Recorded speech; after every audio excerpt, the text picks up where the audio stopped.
Good afternoon, my dear brothers and sisters. Maraming salamat. Ang dami ng music men kanina.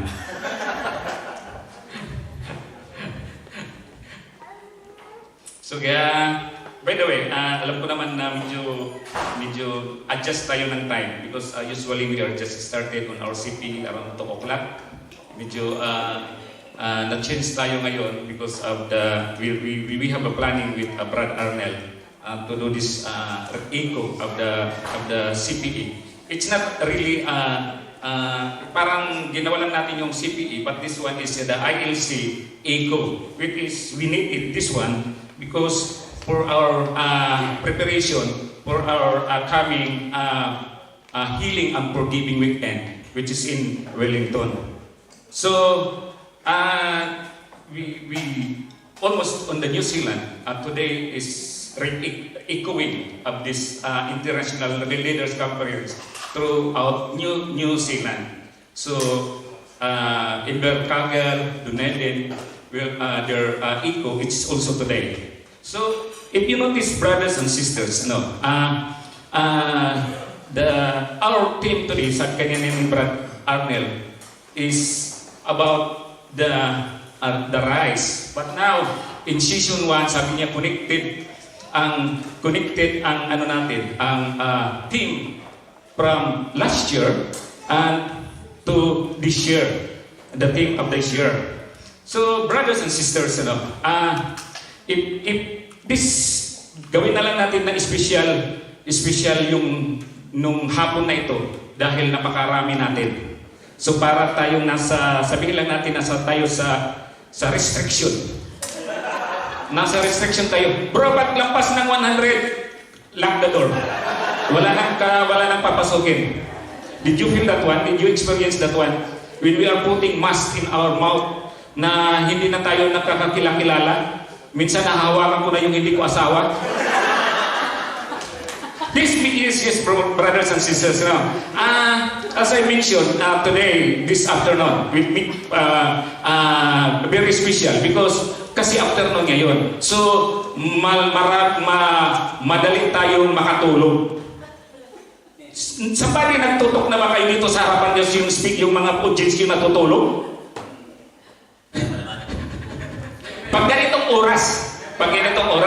So ngayon, we will give this session to be excitement. Hindi ko kayo patutulogin. Since that we are talking about Christ Hill, when I say rise, everybody will rise. Okay tayo dyan? Kasi marami ang rise dito. Para ma-emphasize natin that our theme today is talking about us. Sabi ni Brad Arnel, to rise. So when I say Christ here, rise! Okay, sample pa lang yan. Okay. So, brothers and sisters, this session to ay yung Ariel Obalos. Thank you sa mga dumating sa Jewel. Thank you. First time in Wellington, in Christchurch anyway. So, yung bagong household natin sa Rolston with their unit head, Brandon. Yeah, nandito yung former National Council natin, yung regional head natin. Thank you so much for coming. Ang pintuan natin, huwag muna isara. Marami pang darating. Christ Hills continues, brothers and sisters. But this time, the Lord is asking us to rise from our isolation, and challenges.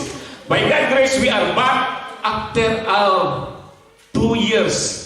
Mayroon tayong online 2 years, di mayroon tayong physical, luckily, of having a conference online. By God's grace, we are back having online, and we now have the opportunity and we have the ability to gather once again, brothers and sisters, with one another and share our love.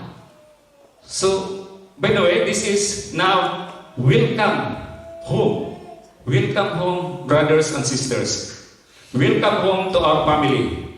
We all suffered greatly, losing loved ones, job, businesses, getting sick, and feeling hopeless sometimes. Calamities have tested our limits, resources, and relationship and faith. 3 years into pandemic, still the Lord remind us to look to Jesus. To look to Jesus. And He is the primary source of, sabi ni Barat Arnel, primary source of our healing. Be assured that healing will come to all of us because of our faithful God. Since so, in the anchor verse of our theme this year, it said, "But that you may know that the Son of Man has authority to forgive the sin on earth." They said to the paralytic, "I say to you, rise, brothers and sisters, rise again." Okay, baba naman ulit. I just a question, brothers and sisters. Do you believe that when Christ heals, He restored? Did you believe that one? Yes. We believe completely restoration happened. He renew us back to the life into the community. This is the same trust we do in our work with the poor. A holistic one in the alleviation of poverty, both physical and spiritual. Christ is the great healer. The healing of paralytic reveals the divinity of Christ. First is He forgave the sin of the paralytic. And the second is He read the heart and mind of the scribes.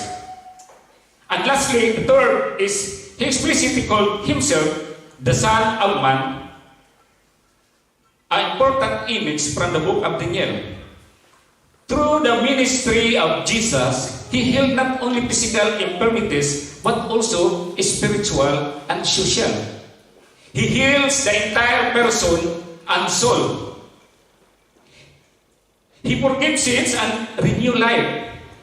It's simply, brothers and sisters, Christ forgives, Christ heals, and reconciles.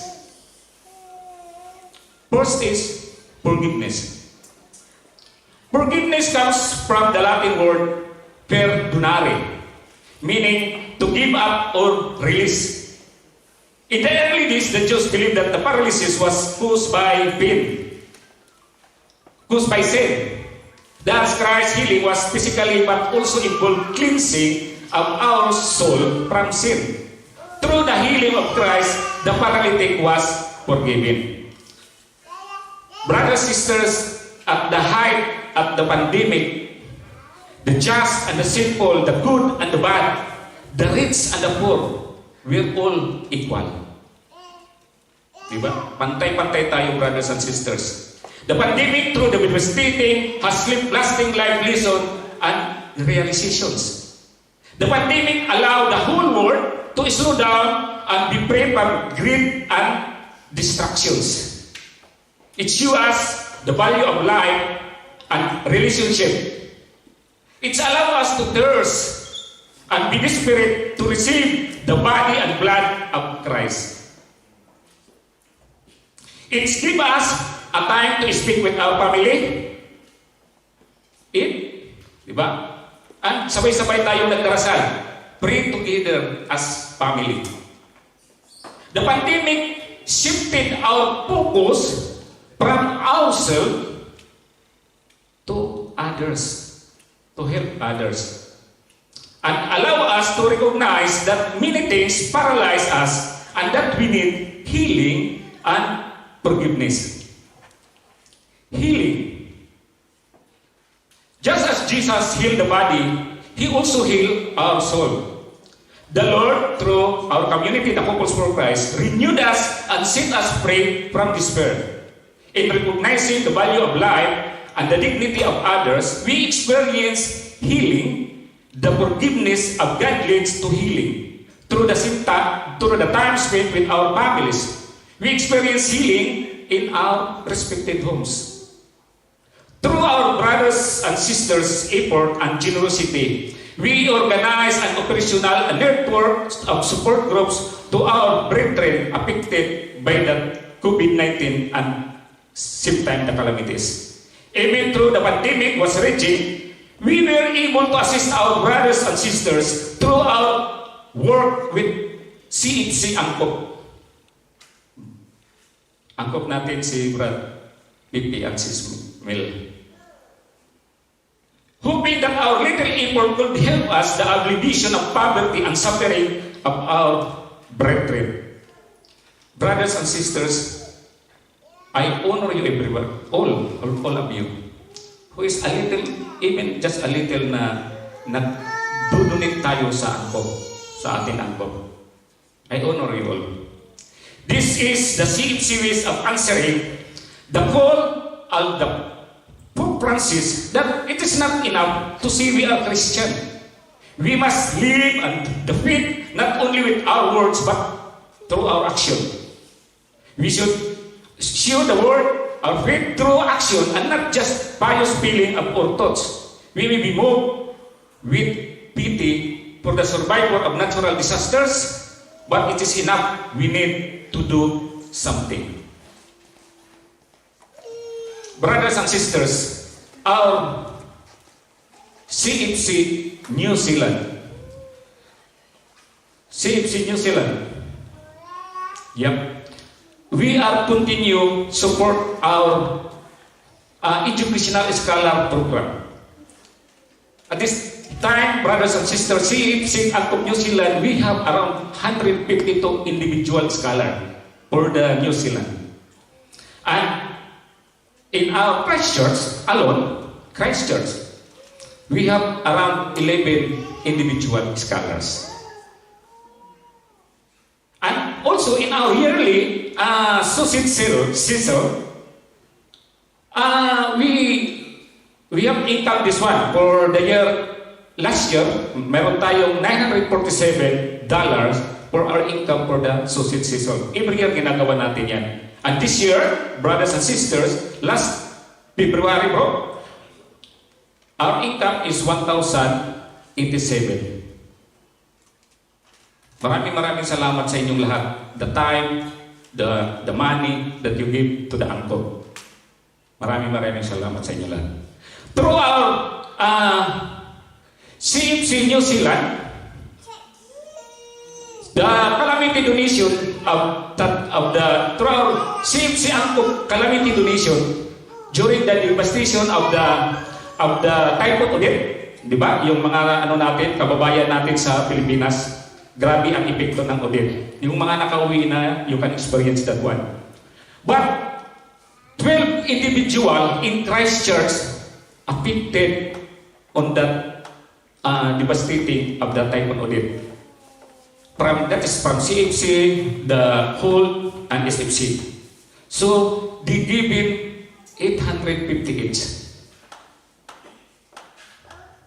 A total of $10,200. Brothers, imagine dyan. A little way na ibinibigay natin, nakakatulong tayo sa ibang tao na nangangailangan. Huwag niyong isipin kung maliit lang yun, okay lang. Kung malaki man yun, mas okay yun. Contact Brad Pipi and Brad Christian. Our Angkop New Zealand and Angkop CHC Angkop throughout the Philippines, we are continuing the program of TVET program, the Technical Vocational Educational Training. Continue yan, even during the pandemic. Along, we continue our mobile clinic during the pandemic. Ito yung pinakamalaking tulong natin sa Philippines, lalo na yung mga kababayan natin. And also, brothers and sisters, our CHC Angkop, they are answering the cry of the priest. Yung mga pare natin na halos yung mga simbahan nila nagiba during the devastation of the Typhoon Odette. So we have building the church program. So brothers and sisters, our global mission for our CFC is We are already equal. Equal by building the church of the home and the church of the poor. So, maraming salamat, Angkop. Marami pa tayong gagawin sa Angkop. Please always support us. As Catholic, we attribute our resilience to our strong faith and hope in the Lord. Lindsay affirmed that man can live about 40 days without food, about 3 days without water, and 8 minutes without air. 8 minutes lang. But brothers and sisters, only 1 second without hope. Kasi may pananampalataya tayo. Reconciliation. Jesus restored the dignity of every person by healing his wanted nature, thus freeing him from his isolation. This is what we mean the welcome home.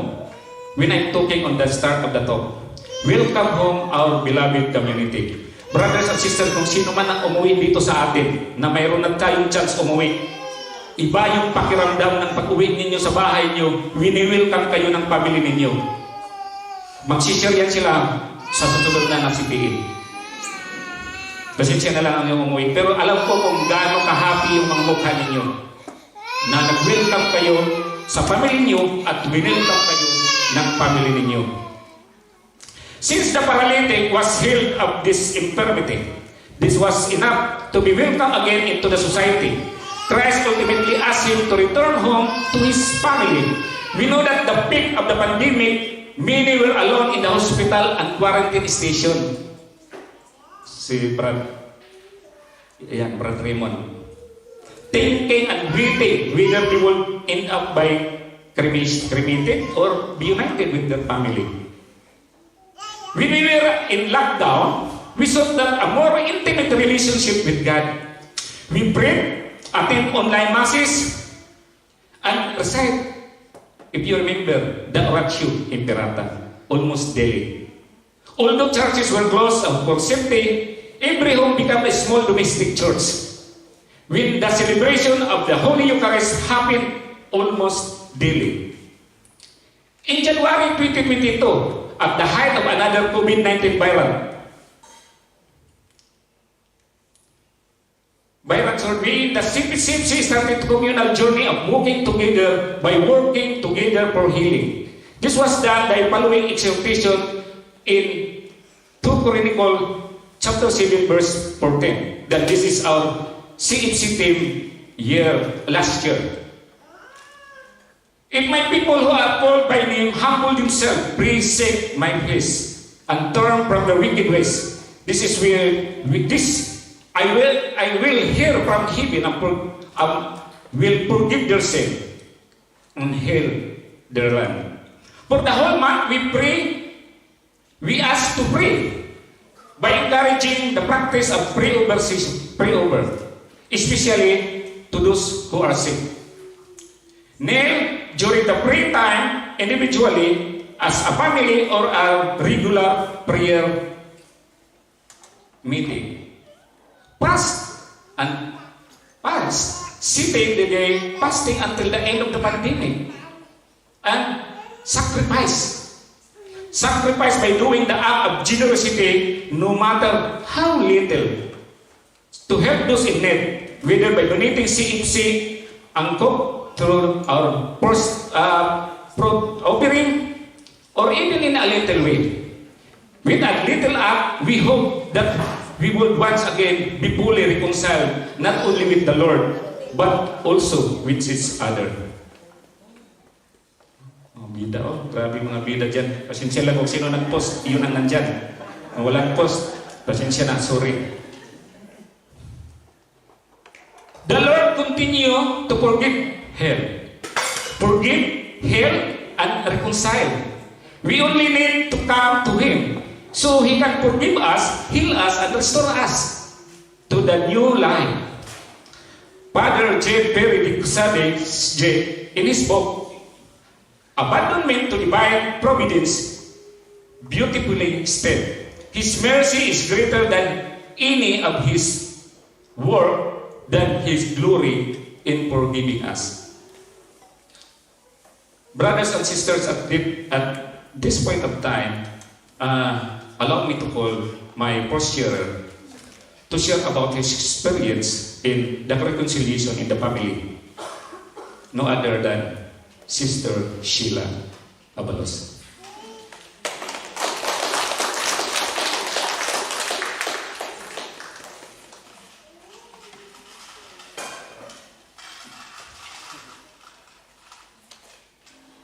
Sad update tonight to a story we first brought you last night at 11. Reno police say the woman who was hit by an SUV while crossing the street in her motorized wheelchair has died from her injuries. Today, investigators identified her as 79-year-old Anastasia Udula of Reno. The accident happened just after 5 o'clock on Silverado Boulevard near Oz. The cause of the crash is still under investigation, but police say the position of the sun in the sky at the time may have played a role.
Good afternoon, brothers and sisters. My name is Sheila, the wife of Bro Ariel Abalos. God forgives. My dear brothers and sisters, our family experienced a tragic event in our lives when my nanay died in a car accident. On that day of September 24, 2012, my nanay drives her power chair to pick up my tatay's medication in CB Pharmacy in Reno, which is 1 block away from their house. On the way back home, while passing the pedestrian lane, Nanay was accidentally hit by an SUV. Her power chair left under the car while my nanay flown away around 10 meters away from her power chair. Napakasakit ang nangyari sa kanya kasi she was not died in a natural death, but in a painful death. My nanay is healthy. She was the one who took care of my sickly tatay. It took us a while grieving upon the loss of my nanay. My siblings wants to seek justice for nanay. On that period of time, tatay was so quiet. I asked him, what is his decision? Kasi ayaw ko siyang pangunahan. He told me, he talked to the priest in their parish and their friend doctor who attended nanay in the hospital. The priest and the doctor told him that the lady driver is a Mexican who hit Nana is also a parishioner in their parish, who have 8 children and a sole breadwinner in the family. She also worked as a cleaner in the hospital where my twin sister works, and very poor. My tatay on that, when he heard the history of that lady driver, he felt pity and made a decision to forgive her. My tatay comforted us, all her children and relatives who attended Nanay's way. He told us all that he already forgiven the Mexican lady driver and doesn't want to file a case against her. But he was also hoping that Nanay will forgive his decision. He said to us that God had died for us and forgive our sins. Then why can't we forgive those people who have wronged us? I responded to Tatay by saying, "Thank you, Tay. I honor you, Tatay, on your decision, and I will support you. Because I am pretty sure she didn't do it intentionally, but it was really an accident." I told them a story about 3 months backwards, month of June on that year. I also hit someone while I'm driving home from work. It was Saturday around 7 a.m. When I reached the roundabout, I stopped, making sure that the road is clear. And it's clear. I didn't see the bicycle is coming when I forwarded my car. But then I hit an old man. I stopped right away and helped the old man to stand up and hug him, asking his forgiveness. He said, "Did you not see me?" And I told him, "Sorry, I really didn't see you." I offered him to drive him to the hospital, but he declined.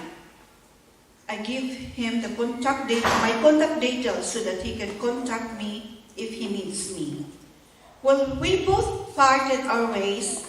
I saw him from the side mirror that he is walking holding his bike, and the bike was not looking good. I did a U-turn immediately and went back to him and offered him to drive him home, and told him that I'm willing to pay whatever the cost of the bike repair. My brothers and sisters, it was so scary. I am so lucky that he's still alive. Otherwise, I will feel guilty my whole life if he died. Me and my tatay was able to convince my siblings and cousins to forgive and to support tatay's decision. The sad part of the story is that it took a year that the Mexican lady driver asked forgiveness to tatay and said that she's been crying almost a year every night because of her guilt feeling. Tatay said, "It's okay now, but I feel pity on you that you are embracing that guilt feeling for a long time. You should come because I've already forgiven you ever since that had happened. I just wish that you should be careful in your driving and you also forgive those who has wronged you." My brothers and sisters, forgiveness is very important in our lives so that we can move on. God has died for us and forgive our sins, so we must also forgive others. And that may God be praised.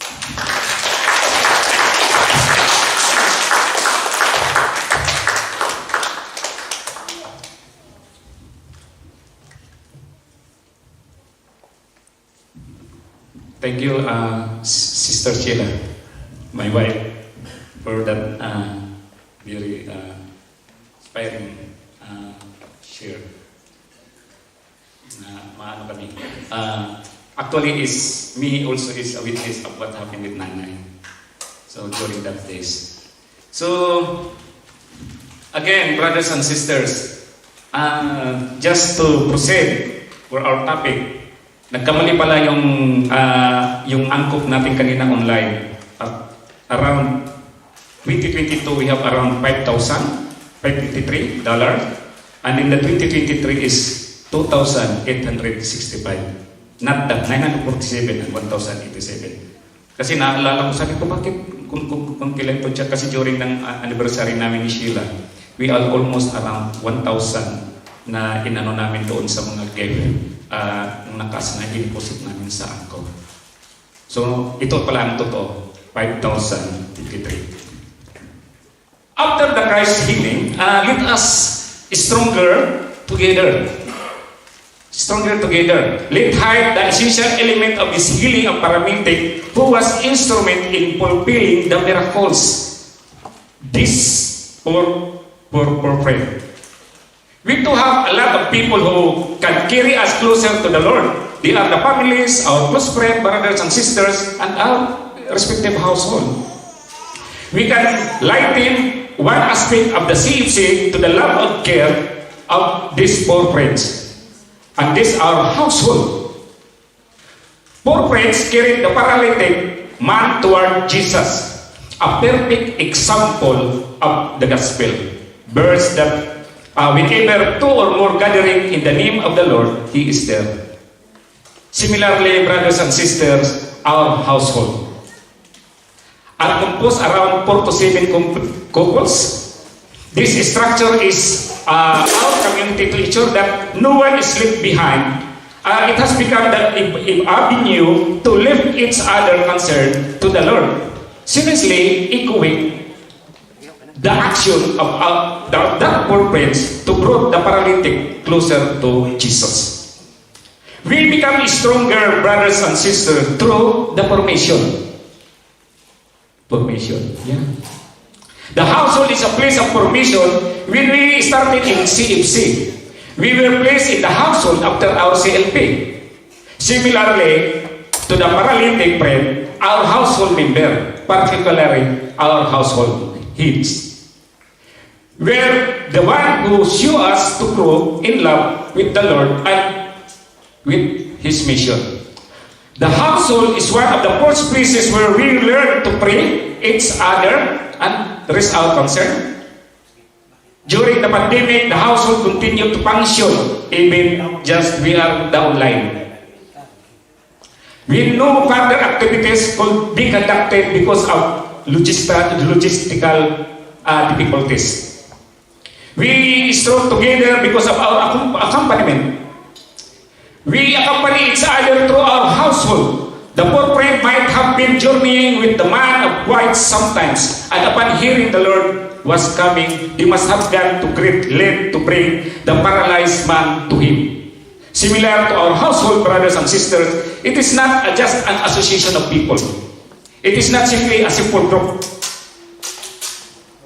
A group of friends gathering together. It is a place of accountability. Accompaniment where we can grow in our involvement through the guidance and help of one another. In the team weekend retreat last year, we encouraged to accompany our brothers and sisters, sometimes behind, to ensure that no one lagged far behind. Sometimes in the middle to encourage and support, sometimes in front, just to guide them. But we must continue change our position to accompany them effectively. We cannot just stay in one place, especially in our comfort zone. We become stronger together through our resource sharing. The household as an avenue to share our resources. The grouping is not based in the social status or parang mayayaman, mahihirap. We recognize the dignity of one another as human person. And we journey with each other even those struggles. This became the opportunity for us to share our resources through the pandemic. The member of our household were one who helped us.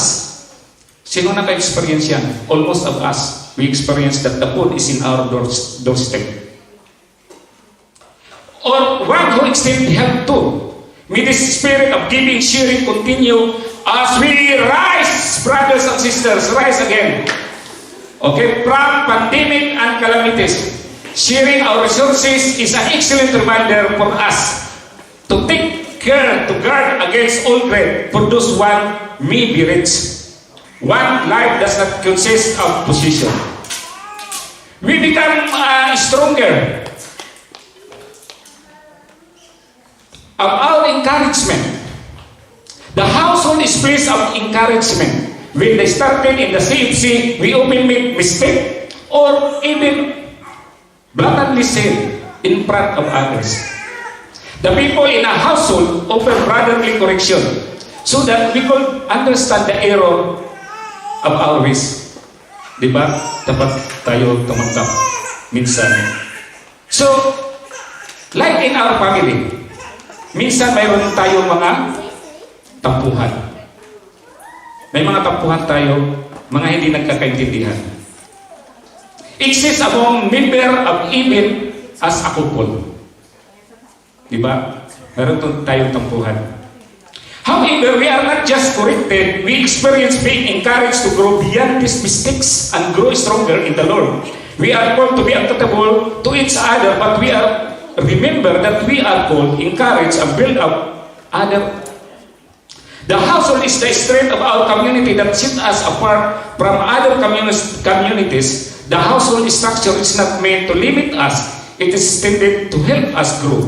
May we recognize how blessed we are to be the pastoral structures. Brothers and sisters, this afternoon, hinihingi ko sa inyo na tatawagin ko yung mga former household head ko. First household ko si Brad Dudo. Siyang nang sumali kami sa CFC. Pangawalawa si Brad Don Pangan. Si Brad Sani, can you please forward here, Brad Sani? Ay, huwag kang opo dyan, hindi para sa'yo yan. Brad, and my household leader next from Brad Sani is Brad Noel. Brad Noel, can you come here? I want you to include the wife. Nasaan na si Cecilia? Nag-toilet. Hintayin natin. Hindi. Huwag na natin. Hahabol na lang siya. So, now brothers and sisters, I would like to honor these people here. Hindi ako magkakaganito kung wala ito sila. Ito yung mga household ko. So, I just want it to, makipicture dyan pasensya na kung wala kayo dyan, kung wala din kayo nag-post. Dapat mag-post talaga kayo sa Facebook. So, I just want to offer a serenade for my household.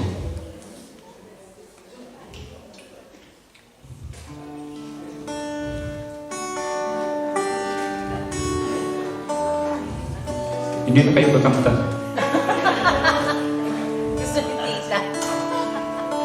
I always thought you were the best.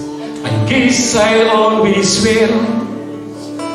I always know that we were blessed. And I feel that we still. Sometimes we thought the hard work, but we always saw it through. If I had only one more friend, I want it to be you. Cecilia, wala pa. Sometimes the world was on side, sometimes it wasn't fair.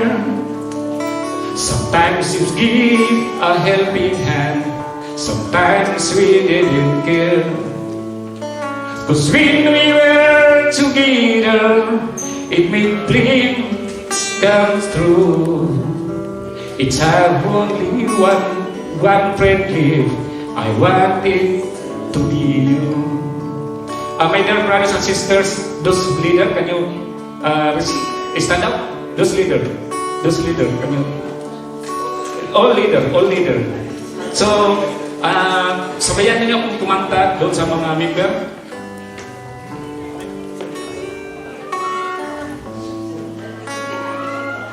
Cause when we were together, it made the dreams come true. If I had only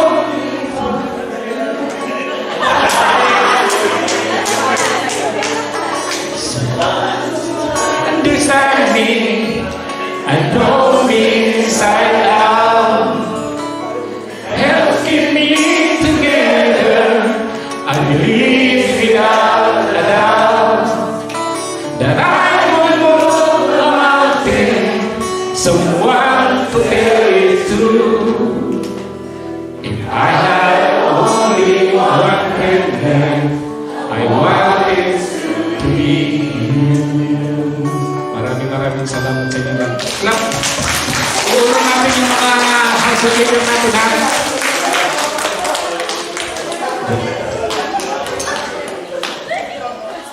I-honor natin kasi hindi basta-basta yung ginagawa ng mga house of leader.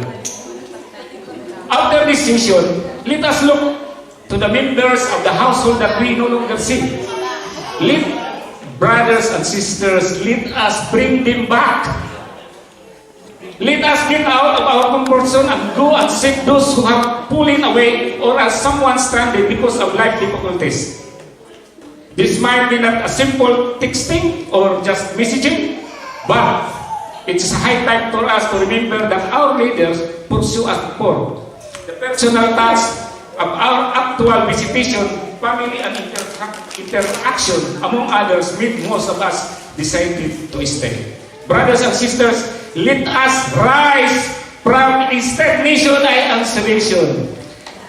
Let us heed the call of Cardinal Tagle. Time is short, but we don't have to look like we last, and so get out of the tomb. Meet your friend, meet people, and other words, forgiveness and understanding. Untie your heart, let it beat again. Let the heart of stone become a heart of bliss. From Christ here to strong together, let us rise again. Rise. Okay, thank you. Maraming salamat. The acronym of the rise is to start. Acronym of rise start from the relationship. The community, the Couples for Christ is about building relationship which is one another with God. We are social being. We flourish and develop more when we are in a community. We are called to take care of one another to recognize the inherent dignity and one another. I is for intimacy with God. Intimacy with God. Let us rise again. Rise so that we can deepen our intimacy with the Lord. Deepening intimacy with God is spending time with Him in praying and studies. The pandemic gave us time to pray and listen to God as we were confined in our homes. Now that we are returning to a renewed normal na tayo, may we not forgotten the relationship we built with Him in prayer and studies. May we still spend time with His despite of our busiest. Archbishop Socrates Villegas further exposed in his book for us to assure that miracle, healing, and many more still happen for those who believe. Miracles are not outdated, but it is realities. But first, let us pray to the Lord, put our hearts in the right place. When our heart is in the right place, especially the intimacy of God, then everything become a miracle. Diba? Naniniwala tayo dyan sa miracles. Yun ang topic namin last prayer, household prayer meeting namin. Let us beg that the Lord to make miracles in our lives. Brothers and sisters, at this point of time, I would like to call my second sharer. My second sharer, no other than Brother Pipi and Sis Milagin.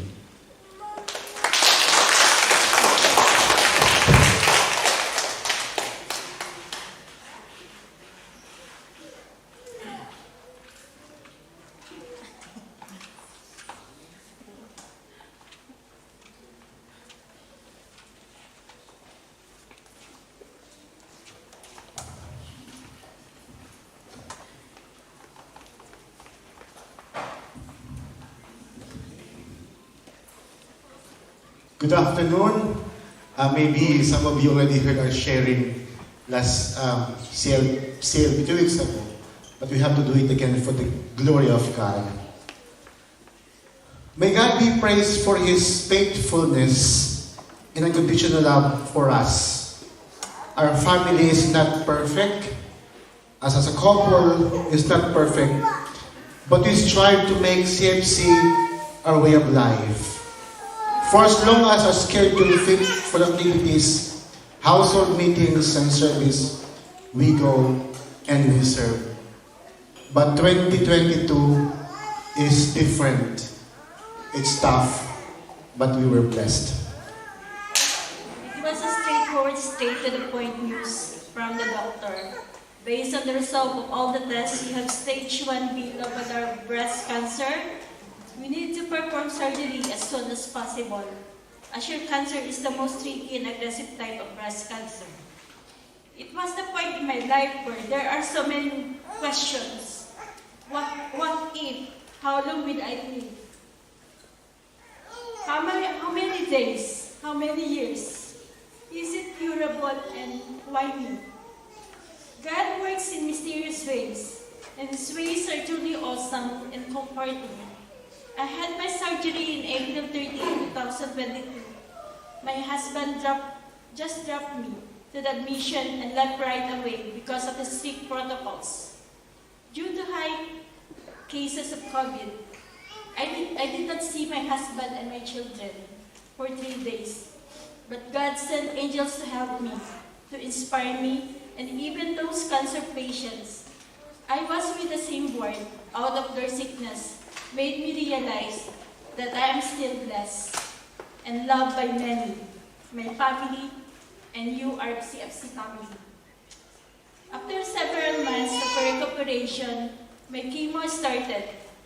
It was horrible and painful and made me really weak. I can sleep and always wanted to lay down as my body cannot cope with the effect of chemo. My daily routine has changed. I was consumed with chemo treatment, effects, fatigue, nausea, extreme pain, sleepless nights, and fear that no one can imagine. Chemo itself is harsh and painful. Every week, I have to suffer and endure for the bruises of my arm because of chemo and multiple blood extractions. I can't work, I cannot cook, and I cannot attend the household meetings and CFC gatherings.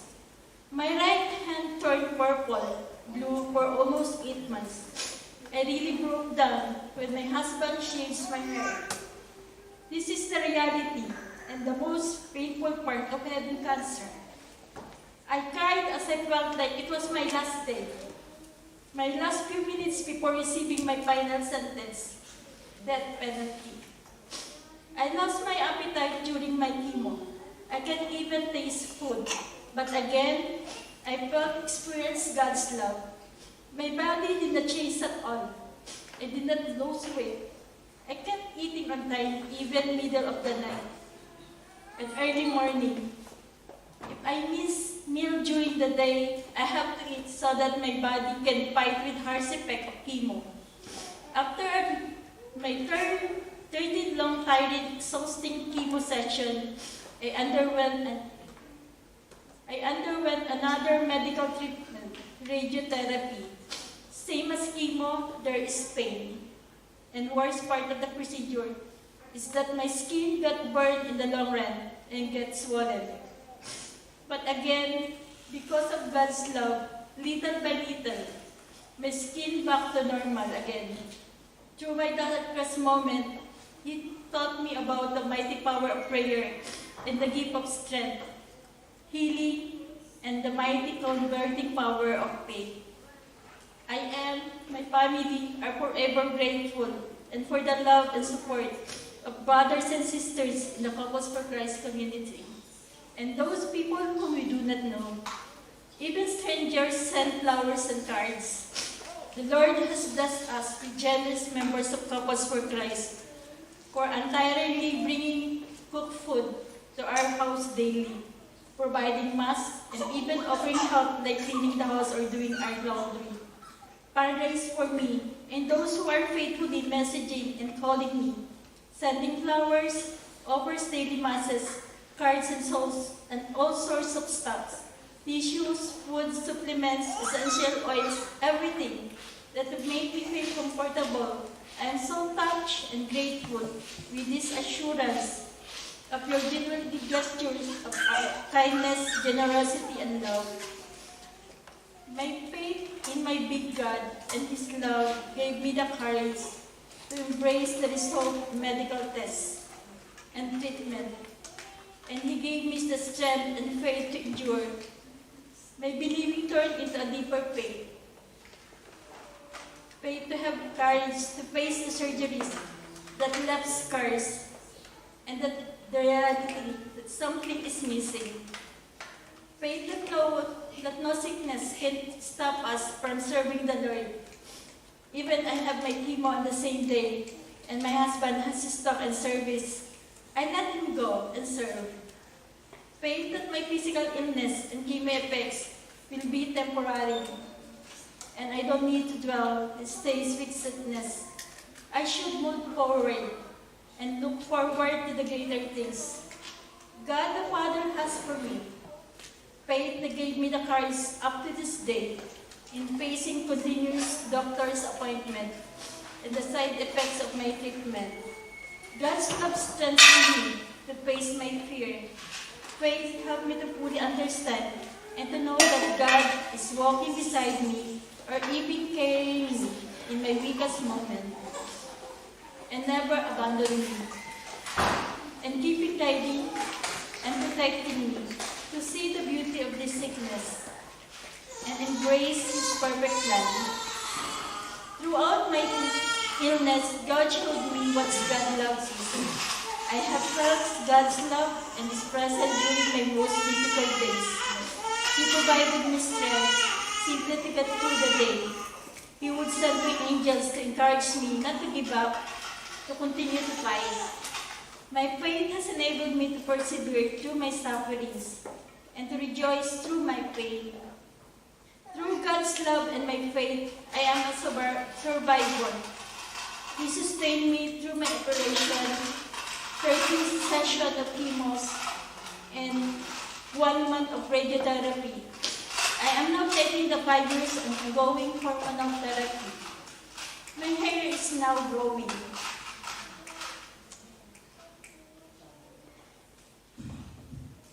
I am still suffering with the effect.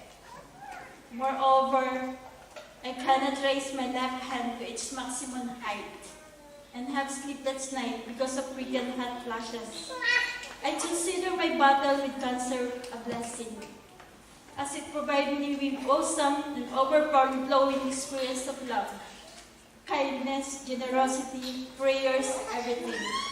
I was able to see, hear, feel, and witness God's love in so many ways. Please continue to pray with me, for me and other cancer patients, and all who are sick. When things get tough, ask God to increase our faith. Count every blessing, from small to big, and do not count things you do not have. Appreciate, forgive, be grateful, understand, be humble, be prayerful, and believe the infinite mercy of God, and that we will decide and open it to happen. Her sickness made us realize that there are so many things we can give freely. Forgiveness, understanding, messaging, say sorry, say thank you, say you are appreciated. They are free, but sometimes we forget to do those free things. And it made me realize that when we offer to God everything, He will make the impossible a possible one. Remember faith, F-A-I-T-H, forwarding all issues to heaven or to Him. And that's what we did. Remember, He listens, He provides, He cares, He heals, and His love is unconditional. Remember that every time we say yes to God, we are saying more to ourselves because we are in God's own image and likeness. We witness the goodness and the miracle God unfolded before us. And for that, may God be praised.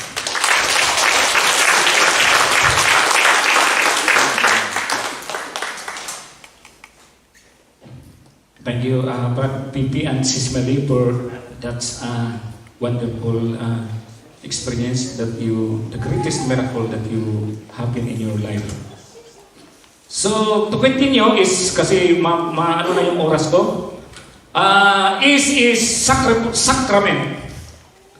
God's grace through this sacrament. The Eucharist is source of summit of our Christian faith. For the past year, brothers and sisters, we settled online masses. The sacrament were denied us not because the church chose not to dispense this sacrament, but because the pandemic. Saint Bernadette Soubirous beautifully said, the Eucharist what's that torment soul the light and love. Then the soul appreciate this word. Come all you have sick, and I will restore your health. Then E is empower. We are called to empower our brothers and sisters. Let us empower one another through the sharing, through this napakarami natin sa assemblies, and the people who present na palagi natin nakakasama through our household. For all leaders in our community, this is also called for us not be afraid to lead young brothers and sisters to lead.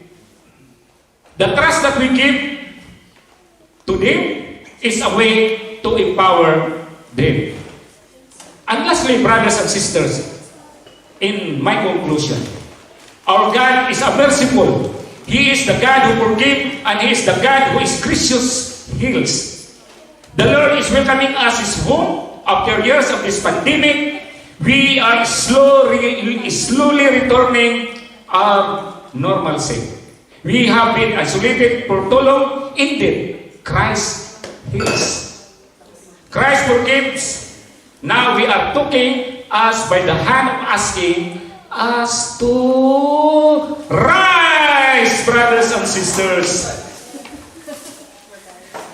Therefore, opo na tayo. Therefore, brothers and sisters, do what Jesus wants us to do. To return that image of unconditional love. And that goal is not tomorrow, but today. St. Augustine turning point came when he said, tomorrow, why not today? And in the word of St. John Bosco, do not put off till tomorrow the good you can do today.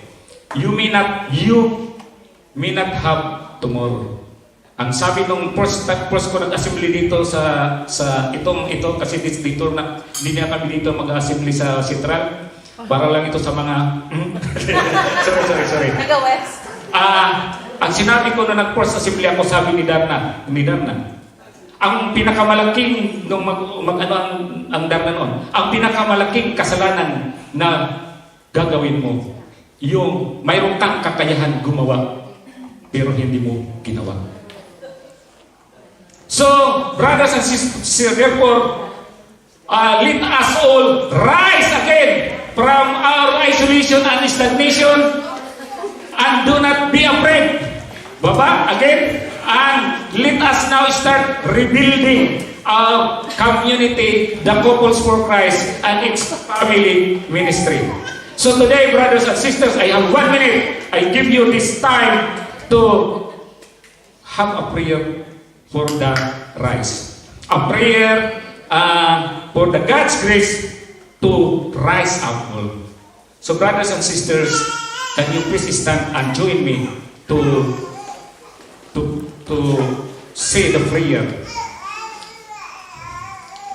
Loving Father, we humbly implore your grace as we continue to rise from the pandemic and it is effect that we experience.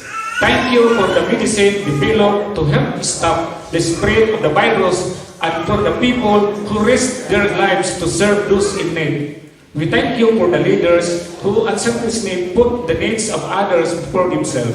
We also thank you for the Couples for Christ brothers and sisters who opened their hearts and intended their help in our time of needs. Heavenly Father, we continue to ask for the safety of good health as we maneuver the world in this renewed normal. Truly, we cannot go back to the way things we before. Guide us as we move forward and rise. Allow us to remember the lesson that we have learned. Teach us to work for the common good and remind us to care for our brothers and sisters, whether we know them or not, just like how the friend of the paralytic brought him closer to you. Help us recognize the healing power of our sacraments and give us the courage to return to the church. Empower us as we so that we can bring other people back to your church. We pray for the soul of the people departed that may enter into your kingdom, and we continue to ask for your healing, forgiveness for our sin. And we pray that you reconcile us to each other so that together we can truly rise above our crisis. We ask that you allow us to be symbol of hope and healing in the world that is in the dire needs your healing love. With Mother Mary as our intercessor, we humbly ask you to grant this through our Lord Jesus Christ, your Son, together with the Holy Spirit, God, forever and ever. Amen. In the name of the Father, the Son, and the Holy Spirit. Amen. Brothers and music ministry, can you please go to your place for a moment? And so, since this is my kakantahin lang natin yung rice, okay na? Okay.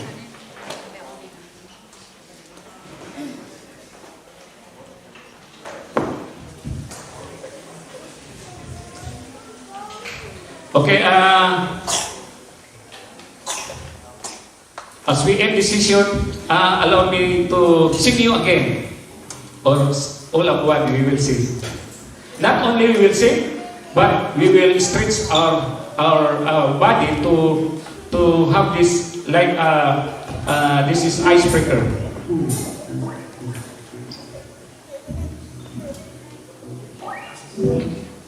Okay, brothers and sisters, can you stand up?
and Beatrice. Thank you so much. Thank you.